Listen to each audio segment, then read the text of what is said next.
बहुजनवाद जो है वो आज तो पूरी तरह से फेल हो चुका है। वह राजनीति जो थी वो आज पूरी तरह फेल हो चुकी है। उसकी जो संस्थापक सदस्य भी थी बहन मायावती जी, वो पूरी तरह से अपनी परिवार के ऊपर ध्यान दे रही हैं। नमस्कार साथियों, आप देख रहे हैं वंचित भारत और आज हम साथ हैं संतोष साक्य जी के, जो कि द फाइंडर न्यूज़ चैनल के संपादक हैं। और आज हम इनसे विभिन्न मुद्दों पर बात करेंगे और उसमें से जो मुद्दा हमने उठाया है वो उठाया है बहुजनवादी राजनीति का, बहुजनवादी आंदोलन का। उसके विषय में इनसे आज बात करेंगे। संतोष जी, सबसे पहले मैं आपका बहुत बहुत धन्यवाद करना चाहूँगा कि आपने मुझे अवसर दिया अपनी बात रखने का, और मैं आपके सवालों के जवाब देने की कोशिश करूँगा। जी संतोष जी, बहुत बहुत स्वागत है। और मैं ज़्यादा बातों को ना करते हुए सीधे सीधे मुद्दे पे आता हूँ और आपसे थोड़ी जानकारी चाहता हूँ इस मुद्दे पर।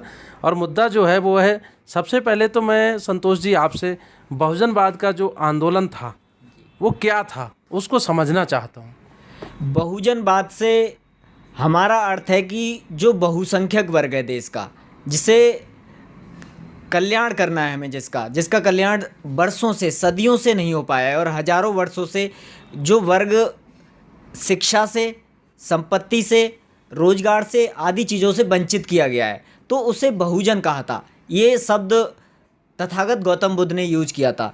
उसके बाद अभी आधुनिक भारत में कांसीराम जी ने इस शब्द का प्रयोग करना शुरू किया, और इसका अर्थ था कि हम एक ऐसी राजनीति विकसित करेंगे जिससे बहुसंख्यक समाज, जैसे कांसीराम कहते थे कि पिछड़ा वर्ग, दलित वर्ग और अनुसूचित वर्ग से भी नीचे जो वर्ग है, जिसे हम लोग आदिवासी वर्ग कहते हैं, जो कि सबसे ज़्यादा पिछड़ा हुआ है, जिसके पास आज आधार कार्ड तक नहीं है, तो उन सारे वर्गों का कल्याण करने का जो एक योजना थी कांसीराम जी ने जो तैयार की थी, उसे बहुजनवाद कहा गया था।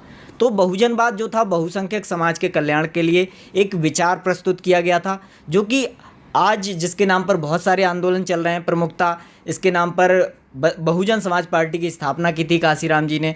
तो ये था बहुजनवाद।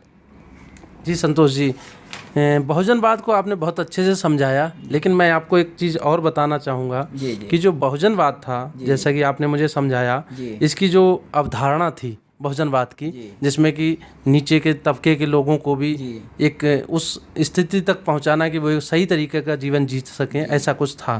तो इस अवधारणा को अगर हम ये माने, कि आपसे ये जानना चाहते हैं कि ये अवधारणा कितने हद तक सफल हुई।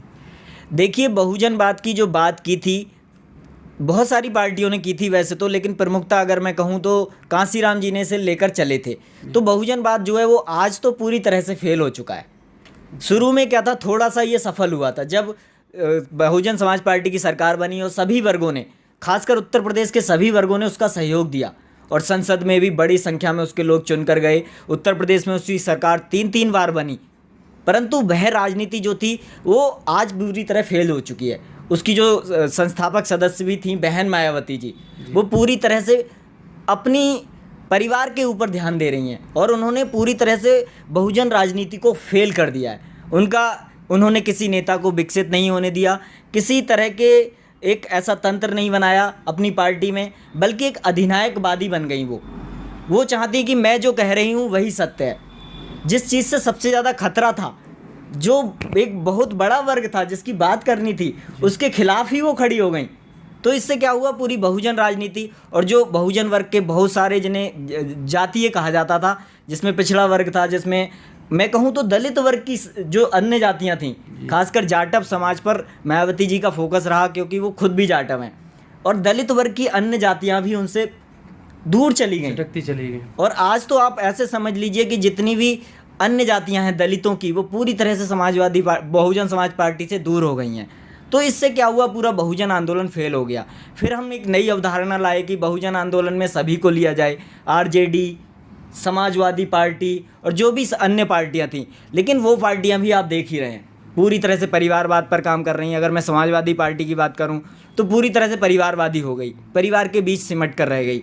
तो उन्हें भी हम बहुजन आंदोलन में मानते थे, लेकिन वो बहुजन आंदोलन भी फेल हो गया। ऐसे ही मैं बिहार की बहुत सारी पार्टियों की बात करूं, नीतीश जी की पार्टी की कहूं या आरजेडी की कहूं, तो वो पार्टियां भी नए नेताओं को खड़ा नहीं कर पाईं जो करना चाहिए था। तो बहुजन राजनीति इस तरह से फेल हुई। युवा वर्ग को बिल्कुल स्थान नहीं दिया गया। युवा वर्ग आज भी संघर्ष कर रहा है, और जो वहाँ पर एक अलोकतांत्रिक पार्टियां हैं, ये सब अलोकतांत्रिक पार्टियां जो बहुजनवाद के नाम पर कुछ परिवारों की पार्टियां बनकर रह गई हैं। तो इसलिए बहुजनवाद पूरी तरह से फेल हो गया, और अभी मुझे कोई संभावना नहीं दिखती निकट भविष्य में कि बहुजनवाद की जो अवधारणा है वो सच होगी। इस शब्द के नाम पर बहुत सारे लोग शोषण कर रहे हैं, वो चलता रहेगा।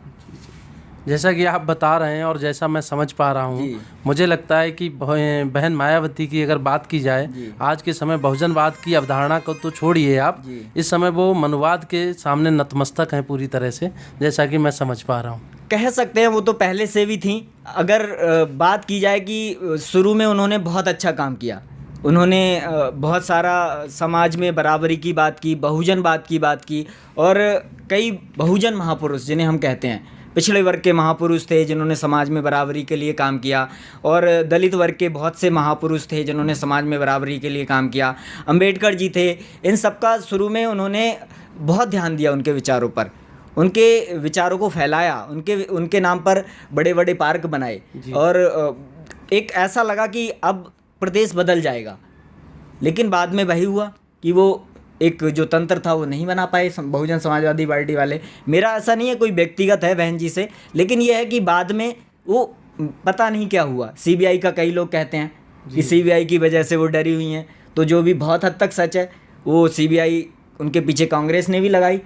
अभी आप देख ही रहे हैं, भाजपा भी जब भी वो थोड़ा कुछ बोलती हैं, अभी तो वो भाजपा के पक्ष में ही बोलती हैं केवल। जहाँ तक दिक्कत मानी जा रही, मुझे लगता है यहाँ पे अधिनायकवाद की वजह से ही सारी समस्या, अधिनायकवाद है। सारे ही पिछड़े दलित वर्ग की जो भी नेता खड़े हुए हैं वो मनुवादी हैं, और जो भाजपा है वो इनसे ज़्यादा लोकतंत्र दिखा रही है अपने अंदर। मैं मानता हूँ कुछ लोगों के लिए है उसका लोकतंत्र, कुछ चंद नेताओं के लिए है, लेकिन इनकी स्थिति उससे भी खराब हो चुकी है। संतोष जी, आपने बहुत बेबाक राय रखी अपनी इस मुद्दे पर, लेकिन मैं एक लास्ट क्वेश्चन आपसे करना चाहूँगा, और वो है कि आज के समय में हमारे समाज में एक तरह का आंदोलन कह सकते हैं या वैचारिक आंदोलन कह सकते हैं जो कि सामने आ रहा है, और वो है इस समय जाति छोड़ने की बात की जा रही है और वर्गीय चेतना की बात की जा रही है। इस वर्गीय चेतना के कॉन्सेप्ट को आप कैसा मानते हैं और आपको क्या संभावनाएं दिखती हैं भविष्य में इसके बारे में? वर्गीय चेतना जो है बहुत ज़रूरी चीज़ है आज के समय की, क्योंकि आज आप देख रहे हैं कि संविधान पर अटैक हो रहा है। मंडल आयोग की अधिकतर जो सिफारिशें हैं वो बस्ते में पड़ी हुई हैं, उसकी 2 सिफारिशें लागू हुई हैं, उन्हें भी अटैक किया जा रहा है, उन्हें भी ख़त्म करने की कोशिश की जा रही है। और पिछड़ी जातियां, जैसे कि मैंने कहा कि पिछड़ी जातियों की बहुत सी पार्टियां खड़ी हुई, वो सब जातियों में अपनी सिमट कर रह गई, और जाति से भी नीचे चली गई, परिवारों में सिमट कर रह गई। वो रहे होंगे, पास्ट में बहुत बड़े नेता रहे होंगे और उनका सम्मान भी होना चाहिए, लेकिन बाद में वो लोग भी अपने जो खून है उसके प्रति एसोसिएट होते चले गए। तो वहाँ से क्या हुआ, एक वर्गीय चेतना ख़त्म हुई। ऐसा नहीं है वर्गीय चेतना नहीं थी, वर्गीय चेतना थी तभी तो ये लोग खड़े हुए, बिल्कुल, अन्यथा कोई मतलब ही नहीं था खड़े होने का। तो वर्गीय चेतना में पलीता लगा दिया इन लोगों ने। तो अब वर्गीय चेतना की बहुत ज़रूरत है। सबसे ज़्यादा तो ज़रूरत हमारे लोगों को शिक्षित करने की है वर्गीय चेतना के प्रति, जो हम सब मिलकर कर रहे हैं। हमें एक अपना मीडिया भी चाहिए। हम लोग मेन स्ट्रीम, जो तथाकथित मेन स्ट्रीम है, वो मेन स्ट्रीम मुझे नहीं लगता आज रह गया है। आज जो सोशल मीडिया है, आज जो यूट्यूब है, आज जो फेसबुक है, वही मेन स्ट्रीम मीडिया है, इससे ही लोग देखते हैं। तो इस सब पर हम लोग बहुत तेज़ी से काम कर रहे हैं और वर्गीय चेतना बहुत तेज़ी से आ रही है। लेकिन वही शिक्षा का विषय आ जाता है कि हमें शिक्षित करने की ज़रूरत है। जो बुद्धिजीवी वर्ग है उसे और अधिक जागरूक होने की ज़रूरत है, तो वर्गीय चेतना बहुत तेज़ी से फैलेगी। जी संतोष जी, बहुत बहुत धन्यवाद, आपने अपने विचार रखे। और जी आपका बहुत बहुत धन्यवाद कि आप इस अंधकार के दौर में लोगों तक ये सही विचार पहुंचा रहे हैं। धन्यवाद। अगर आपने अब तक हमारे YouTube चैनल को सब्सक्राइब नहीं किया है तो कृपया सब्सक्राइब करें और बेल आइकन को दबाएं, जिससे आपको आने वाली हर नई वीडियो मिलती रहे।